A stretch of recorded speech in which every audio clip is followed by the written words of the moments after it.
ఓం నమ శివాయ. భారతమాత శివశక్తి అవతార్ సత్యగీత మురళి తేదీ 18-11-2025. ప్రభాత పాఠము పూర్వ తేదీ 26-1968. అతి ప్రధానమైన ఒకే విషయము అల్ఫ్ మీద మీరు అర్థం చేయించాలి. అల్ఫ్ను అర్థం చేసుకున్నట్లయితే మిగతా ప్రశ్నలు ఏవి కూడా అడగలేరు. అల్ఫ్ చిత్రం మీద అర్థం చేయించకుండా ఇతర చిత్రాలను అర్థం చేయిస్తూ మన యొక్క తలను పాడు చేసుకోవద్దు. ముఖ్యమైన విషయము అల్ఫ్ అనగా శివ్ బాబా. మొట్టమొదటి పాఠము తమను తాము ఆత్మగా భావించడము. అంటే మన్మనాభవ. ఇది సంస్కృత అక్షరము. ఎప్పుడైతే పిల్లలు సేవలోకి వెళ్తారో మొట్టమొదట అల్ఫ్ శివ్ బాబా గురించి చదివించాలి. ఎవరు వచ్చినా కూడా శివ్ బాబా యొక్క చిత్రం వైపు తీసుకువెళ్ళాలి, మిగతా చిత్రాల వైపు తీసుకువెళ్ళరాదు. మొట్టమొదట తండ్రి యొక్క చిత్రం దగ్గర తీసుకువెళ్ళాలి. అప్పుడు వాళ్ళకు చెప్పాలి, తండ్రి తెలియచేస్తున్నారు, మీరు ముందుగా ఆత్మగా భావించి తండ్రిని స్మృతి చేయండి. ఎందుకంటే మీరు పతితులుగా అయిపోయారు, తిరిగి పావనంగా సత్వప్రధానంగా అవ్వాలి. మొట్టమొదట ఈ పాఠాన్ని నేర్పించాలి. ఇందులోనే అన్ని విషయాలు వచ్చేస్తాయి. కానీ అందరూ ఈ విధంగా చెప్పడం లేదు. తండ్రి ప్రత్యేకంగా తెలియచేస్తున్నారు, మొట్టమొదట శివబాబా చిత్రం వైపు తీసుకువెళ్ళాలి. వీరు బేహద్ యొక్క తండ్రి అని చెప్పి తండ్రి ఇలా తెలియచేస్తున్నారు, నన్ను నిరంతరం స్మృతి చేయండి, అదేవిధంగా మిమ్మల్ని మీరు ఆత్మగా భావించండి. అప్పుడే మీ యొక్క నావ తీరం చేరుతుంది. స్మృతి చేస్తూ ఉన్నట్లయితే పవిత్ర ప్రపంచంలోకి వెళ్తారు. ఈ విషయాన్ని అందరికీ కనీసం 3 నిమిషాల పాటు ప్రతి గంటకు తెలియచేయాలి. తండ్రిని స్మృతి చేశారా, మిమ్మల్ని మీరు ఆత్మగా భావించారా, ఈ విధంగా బాబా బాబా అని గుర్తు చేయాలి. వారే రచయిత. రచన యొక్క ఆది మధ్య అంతిమాల గురించి తెలిసిన వారు. మనుష్య సృష్టికి వారు బీజ రూపము. మొట్టమొదట ఈ విషయాన్ని తెలియచేయాలి. తండ్రిని స్మృతి చేస్తున్నారా? ఈ జ్ఞానాన్ని తండ్రే ఇస్తున్నారు. మేము కూడా తండ్రి వద్దే జ్ఞానాన్ని తీసుకున్నాము, దానిని తిరిగి మీకు ఇస్తున్నాము అని చెప్పాలి. మొట్టమొదట ఈ మంత్రాన్ని వారికి ఉపదేశించాలి. తమను తాము ఆత్మగా భావించి తండ్రిని స్మృతి చేయాలి. అప్పుడే తండ్రికి చెందిన వారిగా అవుతారు. ఈ విషయం మీదనే ప్రధానంగా అర్థం చేయించాలి. ఎప్పటి వరకైతే ఈ విషయము అర్థం కాదో అప్పటి వరకు ముందుకు వెళ్ళవలసిన అవసరం లేదు. ఈ విధంగా తండ్రి యొక్క పరిచయం ఇవ్వాలి. కేవలం 4 చిత్రాలు సరిపోతాయి. వాటి మీదనే చాలా స్పష్టంగా అర్థం చేయించినట్లయితే వారి బుద్ధిలో కూర్చుంటుంది. మేము తండ్రిని స్మృతి చేయాలి, వారే సర్వశక్తివంతుడు, వారిని గుర్తు చేయడం ద్వారానే పాపాలు తొలగిపోతాయి. ఇదంతా కూడా తండ్రి యొక్క మహిమనే అని స్పష్టంగా తెలియచేయాలి. మొట్టమొదట ఈ విషయాన్ని మాత్రమే అర్థం చేయించాలి. తమని తాము ఆత్మగా భావించి తండ్రిని స్మృతి చేయమని. దేహం యొక్క సంబంధికులను మర్చిపోవాలి. నేను సిక్, పలానా ఇలాంటి విషయాలను కూడా వదిలిపెట్టాలి. ఒకే ఒకరిని స్మృతి చేయాలి. మొట్టమొదట ఈ విషయము బుద్ధిలో ఉండిపోవాలి. వారికి ఇదే విషయాన్ని తెలియచేయాలి. వారు తండ్రి పవిత్రత, సుఖము, శాంతి యొక్క వారసత్వాన్ని ఇస్తారు. తండ్రి మాత్రమే మన వ్యక్తిత్వాన్ని మారుస్తారు. పిల్లలు ఈ విధంగా చెప్పడం లేదని తండ్రికి అర్థమైపోయింది. ఇదే అతి ముఖ్యమైన విషయము. వారికి ఎంతగా విశదీకరించి చెబితే అంతగా వారి బుద్ధిలో ఇది కూర్చుంటుంది. తండ్రి తప్ప మరెవరు కూడా లేరు. ఎందుకంటే మిగతావంతా కూడా తండ్రి యొక్క రచన. అందుకే మొట్టమొదట తండ్రి యొక్క పరిచయాన్ని ఇవ్వాలి. ఈ పరిచయం ఇవ్వడానికి 5 నిమిషాల పాటు సమయం పట్టినా కూడా అక్కడి నుంచి వెనక్కి వెళ్ళరాదు. సమయాన్ని ఇవ్వాల్సిందే. అలా చెప్పినట్లయితే వాళ్ళు చాలా ఇష్టంగా వింటారు. ముఖ్యమైన చిత్రము తండ్రిది మాత్రమే. ఎక్కువ క్యూ తండ్రి చిత్రం వద్దే ఉండాలి. తండ్రి యొక్క సందేశాన్ని ప్రతి ఒక్కరికి ఇవ్వాలి. ఆ తర్వాత రచన గురించి తెలియచేయాలి. ఈ చక్రం ఏ విధంగా నడుస్తుందో కూడా తెలియచేయాలి. నలగగొట్టి పొడిలాగా చేస్తాము, అదేవిధంగా మీరు తెలియచేయాలి. మీది ఈశ్వరీయ మిషన్. ప్రతి ఒక్కరికి చాలా స్పష్టంగా వారికి అర్థమయ్యే విధంగా అర్థం చేయించాలి. ఎందుకంటే తండ్రిని తెలుసుకోలేకపోవడం వల్ల వాళ్ళు తండ్రి లేని అనాథలుగా అయిపోయారు.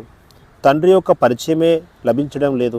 అందుకే ఆ పరిచయాన్ని ముందుగా ఇవ్వాలి. వారే సుప్రీం తండ్రి, సుప్రీం టీచర్, సుప్రీం గురువు. ఈ విధంగా 3 కర్తవ్యాలను తెలియచేయడం ద్వారా సర్వవ్యాపి అనే జ్ఞానము పూర్తిగా సమాప్తమైపోతుంది. గురువులు జ్ఞానాన్ని ఇస్తారు, టీచర్ చదివిస్తారు. అలాంటప్పుడు వారు సర్వవ్యాపి ఎలా అవుతారు? ఈ విషయాన్ని ముందుగా వారికి తెలియచేయాలి. తండ్రిని గుర్తు చేయాలి. అప్పుడే పతితుల నుంచి పావనంగా కాగలుగుతారు. దైవీ గుణాలను కూడా ధారణ చేయాలి. సతోప్రధానంగా అవ్వాలి. ఈ విధంగా తండ్రి గుర్తుకొచ్చే విధంగా చెప్పాలి. ఇందులోనే మీ పిల్లల యొక్క కళ్యాణం ఉంది. అప్పుడు మీరు కూడా మన్మన భవ మంత్రాన్ని పాటించినట్లవుతుంది. మీరు సందేశకులు, తండ్రి యొక్క పరిచయాన్ని ఇచ్చేవారు. తండ్రిని స్మృతి చేయండి. భారతదేశంలోనే కాదు, ప్రపంచమంతటిలో కూడా ఏ ఒక్కరికి కూడా తండ్రి గురించిన జ్ఞానము తెలియదు. వారే మన యొక్క తండ్రి, టీచర్, గురువు అనే విషయం కూడా ఎవరికి తెలియదు. తండ్రి యొక్క పరిచయాన్ని వినడం ద్వారా వారు సంతోషిస్తారు. భగవాన్ వాచ, నిరంతరం నన్ను స్మృతి చేయండి, అప్పుడే మీ పాపాలు తొలగిపోతాయి. ఈ విషయము మీకు కూడా తెలుసు. గీత యొక్క జ్ఞాన బోధ తర్వాత మహాభారత యుద్ధము జరిగింది. ప్రస్తుతము యుద్ధం యొక్క విషయం ఏమీ లేదు. ఇక్కడ తండ్రిని గుర్తు చేసేటప్పుడు మాత్రమే యుద్ధం జరుగుతుంది. చదువు అనేది విభిన్నమైన అంశము. తండ్రిని స్మృతి చేసేటప్పుడు మాత్రమే యుద్ధం జరుగుతుంది. ఎందుకంటే అందరూ కూడా దేహాభిమానులుగా అయిపోయారు. ఇప్పుడు మీరు దేహీ అభిమానులుగా, దేహానికి అతీతంగా అవుతారు. తండ్రిని గుర్తు చేయడం ద్వారా ముఖ్యమైన విషయము దీనిని స్పష్టంగా చెప్పాలి. తండ్రి, టీచర్, గురువు వీరంతా కూడా వారు ఈ 3 పాత్రల్ని పోషిస్తున్నారు. ఇప్పుడు వారి మాట వినాలా లేదా మనుషుల మాటను వినాలా అని ప్రశ్నించండి. మనుషుల యొక్క మతం ద్వారా ఇన్ని శాస్త్రాలు రూపొందించబడ్డాయి. మనుషులు తయారు చేసిన శాస్త్రాల మీద మనము చాలా నడిచాము. ఈ శాస్త్రాలన్నీ కూడా మనుషులే తయారు చేశారు. అదంతా కూడా మనుష్య మతము. ఇది ఈశ్వరీయ మతము, అది మన్మతము. శాస్త్రాలు ఎవరైతే చదువుతారో అదంతా కూడా మన్మతము, మనుష్య మతం కిందనే లెక్క వస్తుంది. అర్ధకల్పం కాలంగా మనము మనుషులు తయారు చేసిన శాస్త్రాలను చదివాము. ఇప్పుడు మనము శ్రీమతం మీద నడిచి శ్రేష్టంగా తయారవ్వాలి. ఇలాంటి సేవనే మనం చేయాలి. ఈశ్వరీయ మతం మీద నడిచినట్లయితే మీ యొక్క వికర్మలు వినాశనం అవుతాయి అని చెప్పాలి. తండ్రి యొక్క శ్రీమతం ఏమిటంటే నిరంతరము గుర్తు చేయాలి. ఎవరైతే సృష్టి యొక్క చక్రాన్ని అర్థం చేయిస్తారో అది కూడా తండ్రి యొక్క మతమే. ఈ విధంగా మీరు పవిత్రంగా అవుతారు. తండ్రిని గుర్తు చేసినట్లయితేనే తమ వెంట తీసుకువెళ్తారు. తండ్రి బేహద్ యొక్క మార్గదర్శకులు. వారిని ఓ పతిత పావన విచ్చేయండి అని పిలిచాము. వారు మనల్ని పావనంగా చేసిన తర్వాతే పతిత ప్రపంచం నుండి తీసుకువెళ్తారు. అక్కడ ఉన్నవారంతా కూడా శారీరక మార్గదర్శకులు, వీరు ఆత్మీయ మార్గదర్శకులు. వీరి గురించి ఎవరికి కూడా తెలియదు. శివ్ బాబా మనలను చదివిస్తున్నారు. తండ్రి పిల్లలైన మీకు మాత్రమే తెలియచేస్తారు. నడుస్తూ, తిరుగుతూ, కూర్చుంటూ, నిల్చుంటూ కూడా తండ్రి యొక్క స్మృతిలో మీరు ఉండండి. ఇందులో అలసిపోవలసిన విషయమేమీ లేదు. బాబా కూడా చూస్తున్నారు. పిల్లలు పొద్దునే లేచి ఇక్కడ వచ్చి కూర్చుంటారు. తప్పకుండా అలసట వస్తుంది. కానీ ఇది సహజమైన మార్గము. బలవంతంగా కూర్చోవలసిన పని లేదు. లేచి తిరగండి, అక్కడిక్కడికి వెళ్ళండి. కానీ తండ్రిని మాత్రము ఇష్టంగా గుర్తు చేయండి. తండ్రి గురించి లోపటి నుంచి ఉత్సాహం రావాలి. ఎవరైతే తండ్రిని గుర్తు చేస్తారో వారికి మాత్రమే ఉత్సాహం కలుగుతుంది. ఇంకా ఎంతో కొద్ద మలినము మిగిలి ఉంది, దానిని తీసివేయాలి. తండ్రితో చాలా ప్రేమగా వ్యవహరించాలి. దీనిని అతీంద్రియ సుఖము అని అంటారు. ఇదంతా కూడా అంతిమానికి సంబంధించిన విషయాలు. మీరు తండ్రి యొక్క స్మృతిలో నిమగ్నమైపోవాలి. అప్పుడే తమో ప్రధానం నుంచి సతో ప్రధానంగా అవుతారు. ఆ తర్వాతనే మీ యొక్క సంతోషం అనేది ఈ విషయాల యొక్క వర్ణన ఇక్కడ మాత్రమే జరుగుతుంది. అందుకే అతీంద్రియ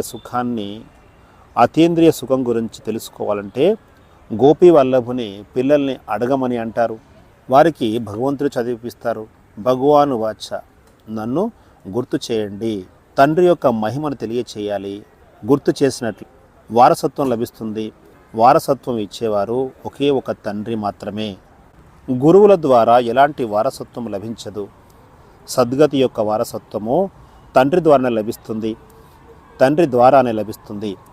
వారసత్వం ఇచ్చేవారు తండ్రి మాత్రమే.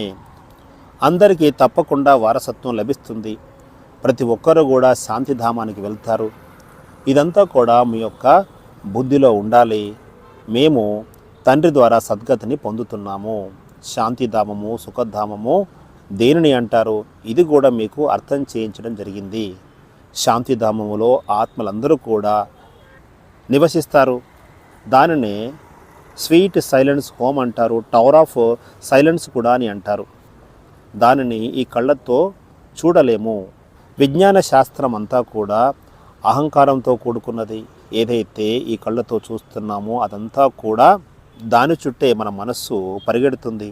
ఆత్మను ఈ కళ్ళ ద్వారా ఎవరు కూడా వీక్షించలేరు. ఈ విషయాన్ని అయితే అర్థం చేసుకున్నారు కదా. ఎప్పుడైతే ఆత్మనే చూడలేనప్పుడు తండ్రిని ఏ విధంగా చూడగలుగుతారు? ఇదంతా కూడా అర్థం చేసుకోవాల్సిన విషయాలు. వారిని ఈ కళ్ళ ద్వారా చూడలేము. భగవాన్ వాచ, ఓ ఆత్మలారా, మీరు నన్ను స్మృతి చేసినట్లయితే మీ పాపాలు భస్మమవుతాయి. ఇది ఎవరన్నారు? పూర్తిగా అర్థం చేసుకోలేరు. ఇది శ్రీకృష్ణుడు అన్నారు అని వారంటారు. కృష్ణుడిని చాలామంది గుర్తు చేస్తారు. భక్తి కూడా వ్యభిచారిగా మారిపోయింది. భక్తి మార్గంలో మొదట్లో ఒకే శివుడిని పూజించేవారు. దానిని అవ్యభిచారి భక్తి అని అంటారు. ఆ తర్వాత లక్ష్మీనారాయణులు విష్ణువును పూజించడం ప్రారంభించారు. కానీ ఉన్నతోన్నతమైన వారు భగవంతుడు. వారి ద్వారానే వారసత్వం లభిస్తుంది. విష్ణువుగా అయ్యే వారసత్వం. ఆ తర్వాత మీరు విష్ణు వంశీయులుగా అవుతారు. ఆ విష్ణువు తర్వాత యజమానిగా అవుతారు. మాల అప్పుడే తయారవుతుంది. ఎప్పుడైతే మొదటి పాఠాన్ని చక్కగా చదువుతారో అప్పుడే మాల తయారవుతుంది. తండ్రిని స్మృతి చేయడము అంత చిన్న విషయమేమీ కాదు. అన్ని వైపుల నుంచి బుద్ధిని తొలగించి ఒకరి మీదనే కేంద్రీకరించాలి. ఏదైతే ఈ కళ్ళ ద్వారా చూస్తున్నామో దానిని బుద్ధి నుంచి తొలగించాలి. తండ్రి తెలియచేస్తున్నారు, నిరంతరము నన్ను స్మృతి చేయండి. ఇందులో ఆలోచించాల్సింది ఏమీ లేదు. తండ్రి ఈ రథములో కూర్చున్నారు. ఇదంతా కూడా వారి యొక్క మహిమనే. వారు నిరాకారులు. వీరి ద్వారానే నిరంతరము క్షణము మనకి గుర్తు చేస్తారు. మీరు మన్మనాభవగా ఉండండి. అప్పుడే మీకు మీరు సహాయం చేసుకున్న వాళ్ళు అవుతారు. భోజనం వండేవారికి కూడా తెలియజేస్తారు శివబాబాని గుర్తుకు చేయమని. అలా చెప్పినప్పుడే వారికి అర్థమవుతుంది ఒకరికొకరు గుర్తు చేసుకోవడం అవసరము. శివబాబాని గుర్తు చేయండి అని చెప్పాలి. తద్వారా మనకు అలవాటుగా అవుతుంది. మున్ముందు బాబా ఈ చిత్రాలను కూడా తీసివేస్తారు. ఇదంతా కూడా సమాప్తం కావాల్సిందే. ముఖ్యమైన విషయము తండ్రిని గుర్తు చేయడము. తండ్రి పిల్లలందరికీ జ్ఞప్తికి చేస్తున్నారు. ఎంతో కొంత సహాయాన్ని చేస్తారు. కొద్దిమంది అర్ధగంట పాటు కూర్చుంటారు, కొద్దిమంది 10 నిమిషాల పాటు కూర్చుంటారు, కొద్దిమంది 5 నిమిషాల పాటు కూర్చుంటారు. తండ్రిని గుర్తు చేస్తేనే రాజధానిలో వస్తారు. రాజు రాణి వాళ్ళు ఎల్లప్పుడూ కూడా అందరినీ ప్రేమిస్తారు. మీరు కూడా ప్రేమ సాగరులుగా తయారవుతారు. అందువల్ల అందరి పట్ల కూడా ప్రేమ ఉంటుంది. అంతా కూడా ప్రేమమయంగా ఉంటుంది. తండ్రి ప్రేమ సాగరులు, పిల్లలు కూడా అదే విధంగా ప్రేమ స్వరూపంగా తయారవ్వాలి. అప్పుడే అక్కడ కూడా ప్రేమించగలుగుతారు. రాజు రాణి కూడా ఎక్కువగా ప్రేమిస్తారు. పిల్లలకు కూడా ఎక్కువగా ప్రేమ ఉంటుంది. ఈ ప్రేమ అనేది బేహద్దుకు సంబంధించిన అంశము. ఇక్కడ ప్రేమ యొక్క ఉనికి లేదు. అంతా కూడా హింసనే. కత్తులతో దాడి చేసే విషయము ఎప్పుడు కూడా మీ మనసులో రాకూడదు. ఇదంతా కూడా ఒకరిని మరొకరు హత్య చేయడమే అవుతుంది. ఈ ప్రపంచంలో ఒకరినొకరు మోసం చేసుకుంటారు. స్వర్గంలో హింస అన్నది జరగదు. అందుకే భారతదేశం యొక్క మహిమ చాలా గొప్పగా ఉంది. భారతదేశం మాదిరిగా ఏ దేశము కూడా పవిత్రంగా కాజాలదు. ఇది గొప్ప మహాభారి తీర్థస్థానము. తండ్రి ఇక్కడే వస్తారు. తండ్రి వచ్చి అందరి యొక్క సేవను చేస్తారు. అందరిని చదివిస్తారు. ముఖ్యమైనది చదువు మాత్రమే. మిమ్మల్ని ఎవరైనా అడిగినట్లయితే మీరు భారతదేశం యొక్క ఏ సేవను చేస్తారని ఎవరైనా అడిగినట్లయితే వారికి బదులివ్వండి. మీరు భారతదేశము పావనంగా అవ్వాలని కోరుకుంటారు కదా. ఇప్పుడు అది పతితంగా ఉంది. మేము శ్రీమతం ద్వారా భారతదేశాన్ని పావనంగా తయారు చేస్తాము అని చెప్పండి. అందరికీ తెలియచేయండి తండ్రిని గుర్తు చేయమని. అలా చేసినప్పుడే పతితుల నుంచి పావనంగా అవుతారు. మీరు ఆత్మీయ సేవ చేస్తారు. భారతదేశము సంపన్నంగా ఉండేది, శాంతి సమృద్ధి విస్తారంగా ఉండేది. అది తిరిగి ఆ విధంగా తయారవుతోంది. శ్రీమతము ఆధారంగా కల్పం క్రితం వలె డ్రామా ప్లాన్ అనుసారంగా తయారవుతోంది. మనుషులు కోరుకుంటారు ప్రపంచమంతటిలో శాంతి నెలకొనాలి. దానిని మేము సాధిస్తున్నాము. భగవాన్ వాచ తండ్రి పిల్లులకు అర్థం చేయిస్తారు, నన్ను స్మృతి చేయండి. ఈ బ్రహ్మ బాబాకు కూడా తెలుసు, మీరెవరు కూడా ఇంతగా గుర్తు చేయరు. గుర్తు చేయడంలోనే కష్టము ఉన్నది. గుర్తు చేయడం ద్వారానే కర్మాతీత అవస్థను పొందుతారు. మీరు ఇప్పుడు స్వదర్శన చక్రధారులుగా అవ్వాలి. దీని యొక్క అర్థము మీకు తప్ప మరెవరికి తెలియదు. శాస్త్రాలలో చాలా దంతకథలను రాసేశారు. ఇప్పుడు తండ్రి తెలియచేస్తున్నారు, ఏదైతే మీరు ఇంతవరకు చదివారో మిమ్మల్ని మీరు ఆత్మగా భావించండి. నేను ఏదైతే చదివిస్తున్నానో అది మాత్రమే మీ వెంట వస్తుంది. మిగతాది ఏది కూడా మీ వెంట రాదు. ఇది తండ్రి యొక్క చదువు, ఇది మాత్రమే వెంట వస్తుంది. అందుకే తండ్రి ప్రయత్నిస్తున్నారు. చిన్న చిన్న పిల్లలను కూడా తక్కువ అంచనా వేయవద్దు. ఎంత చిన్నగా ఉన్నప్పటికి కూడా వారి పేరు ప్రఖ్యాతి చెందుతుంది. చిన్న చిన్న పిల్లలు కూడా వృద్ధులకి అర్థం చేయిస్తారు. ఇదంతా కూడా అద్భుతమైన విషయాలే కదా. వారందరినీ మీ సమానంగా తయారు చేయాలి. ఎవరైనా ప్రశ్నిస్తే సమాధానం చెప్పేవారుగా అవ్వాలి. ఆ విధంగా సంసిద్ధులుగా అవ్వండి. ఎక్కడెక్కడైతే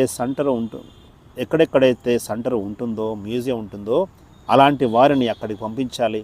అలాంటి గ్రూపును తయారు చేయండి. సమయం చాలా ఉన్నది. అలాంటి సేవను చేయండి.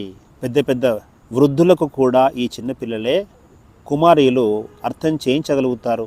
ఎవరైనా మిమ్మల్ని మీరు ఎవరు పిల్లలు అని ఎవరైనా అడిగినట్లయితే మీరు చెప్పండి, మేము శివబాబా యొక్క పిల్లలము. వారు నిరాకారులు, బ్రహ్మ తనువులో వస్తారు, మమ్మల్ని చదివిస్తారు. ఈ చదువు ద్వారానే మేము ఈ విధంగా తయారయ్యాము. సత్యయుగ ఆదిలో లక్ష్మీనారాయణుల యొక్క రాజ్యము కొనసాగింది. వీరిని ఇంత గొప్పగా ఎవరు తయారు చేశారు? తప్పకుండా వారు అంత గొప్ప కర్తవ్యం చేసి ఉంటారు. తండ్రి స్వయంగా కూర్చొని కర్మ, వికర్మ, అకర్మల గురించి తెలియచేస్తున్నారు. శివబాబా మనలను చదివిస్తున్నారు. వారే టీచరు, గురువు. తండ్రి మనకు తెలియచేస్తున్నారు ముఖ్యమైన విషయము అల్ఫ్. శివబాబా అల్ఫ్ను అర్థం చేసుకుంటేనే మిగతా ప్రశ్నలు ఏవి కూడా అడగజాలరు. అల్ఫ్ గురించి తెలియచేయకుండా మిగతా చిత్రాల గురించి అర్థం చేయించినట్లయితే మీ తల పాడైపోతుంది. ముఖ్యమైన విషయము అల్ఫ్ శివబాబాకు సంబంధించింది. ముఖ్యమైన విషయము మనము శ్రీమతం మీద నడుస్తాము. మిగతా శాస్త్రాలు అన్నీ కూడా మనుష్య మతాలకు సంబంధించినవి. మనలను శ్రేష్టంగా తండ్రి తయారు చేస్తారు. మనుష్య మతం ద్వారానే మనము భ్రష్టంగా తయారయ్యాము. ఈ విధంగా అర్థం చేయించినట్లయితే అలాంటి పిల్లలు తయారవుతారు. అల్ఫ్ను అర్థం చేసుకున్న తర్వాత మిగతా చిత్రాల గురించి అవసరం లేదు. మేము అల్ఫ్ను అర్థం చేసుకున్నాం కాబట్టి అన్నింటినీ అర్థం చేసుకున్న కిందనే లెక్క. తండ్రిని గుర్తు చేయడం ద్వారానే తమో ప్రధానం నుంచి సతో ప్రధానంగా అవుతారు. అచ్చా, మధురాతి మధురమైన తిరిగి లభించిన పిల్లలకు ఆత్మీయ బాప్ దాదాల యొక్క ప్రియ స్మృతులు. గుడ్ మార్నింగ్, నమస్తే, వరదాన్, వ్యర్థ సంకల్ప ముక్త భవ. మెజారిటీ ఆత్మలందరూ కూడా ఇప్పుడు బలహీనంగా ఉన్నారు. తనువు మనసు ద్వారా బలహీనంగా ఉన్నారు. ఎందుకంటే వ్యర్థ సంకల్పాల వల్ల. వ్యర్థ సంకల్పాలు ఎందుకు వస్తాయి? తమ యొక్క దినచర్యను సక్రమంగా ఏర్పాటు చేసుకోకపోవడం వల్ల. అమృత వేళ ప్రతిరోజు తమ యొక్క దినచర్యను ఏర్పాటు చేసుకోండి. అమృత వేళలో మనసు యొక్క స్థితి పవర్ఫుల్గా ఉండాలి. పవర్ఫుల్ స్టేజ్ అంటే బీజరూప స్థితి. సాధారణ స్థితిలో మనము కర్మలు చేస్తాము, కానీ అమృత వేళ మాత్రం విశేషంగా వరదానాలు తీసుకునే సమయము. ఆ వరదానాలు తీసుకోకపోవడం వల్ల దినమంతా కూడా దాని ప్రభావము పడుతుంది.